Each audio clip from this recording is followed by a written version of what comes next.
Je suis le maire de Médina Dakar et en même temps président du conseil d'administration de Petrosen Holding. Du mouvement citoyen Andu Nawlé avec Kader Fall qui est là à mes côtés. Et nous avons voulu discuter aujourd'hui des opportunités que peuvent offrir les découvertes de gaz au niveau de la région de Saint-Louis. Vous le savez, il y a des découvertes importantes de gaz qui ont été faites. Maintenant, quels impacts ces découvertes peuvent avoir dans la région, dans les populations qui vivent dans la région et dans le Sénégal tout entier. Justement, cette manne céleste puisse bénéficier aux populations. Mais elles vont forcément bénéficier aux populations parce que le gaz, c'est déjà une industrie de transition.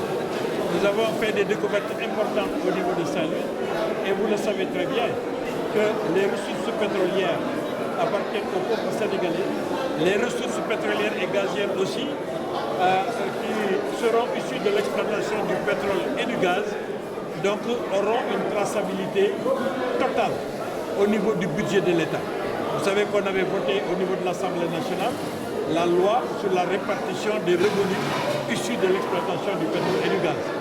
Et dans cette loi, il est prévu, premièrement, qu'il y ait une traçabilité totale des revenus, mais qu'il y ait aussi des ressources qui soient destinées aux générations futures. Et des ressources aussi qui doivent gérer, si vous voulez, la stabilisation. Parce que vous savez, nous sommes dans un secteur où le prix est pouvoir justement garder une certaine constance dans les revenus. Il faut aussi avoir justement un fonds qui puisse permettre justement de pouvoir jouer de la péréquation dans des moments où c'est difficile. Donc la question du pétrole et du gaz au niveau du Sénégal est une question qui est très claire, qui a été donc votée au niveau de l'Assemblée et je crois, et je le dis tous les jours, je ne pense pas qu'il existe un seul pays au monde qui a une traçabilité, qui a une transparence beaucoup plus grande que le Sénégal sur ses revenus. Pourquoi ici, dans notre pays, par rapport justement au contenu local, voilà, il y a quelques grincements de temps, mais surtout par rapport aux impacts sur les populations, sur les pêcheurs de la langue de Barbarie, notamment au niveau de la zone de Diatara. Aujourd'hui, quelle réflexion cela vous inspire? La réflexion, elle est continue. Vous savez, on n'a pas encore commencé à exploiter le gaz. Nous sommes dans la phase justement de développement. Quand il y aura l'exploitation et que les revenus vont commencer à sortir, on verra comment justement trouver des moyens d'atténuer tous les problèmes que peuvent ressentir les populations. Ce que je peux vous dire de façon certaine, c'est que le Sénégal en profitera, la région de Saint-Louis en profitera et la pêche ne pourra pas.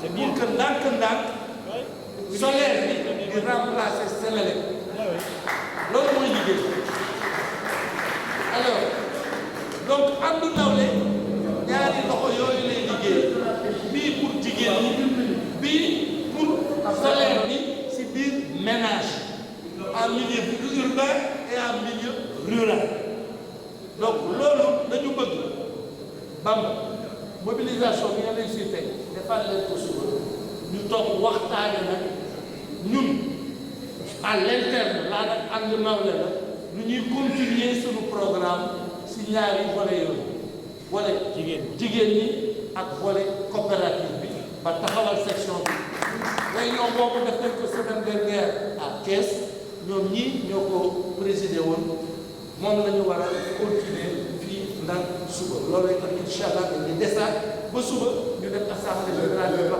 Kajoor yi di remercier tout le monde allahumma salli ala sayyidina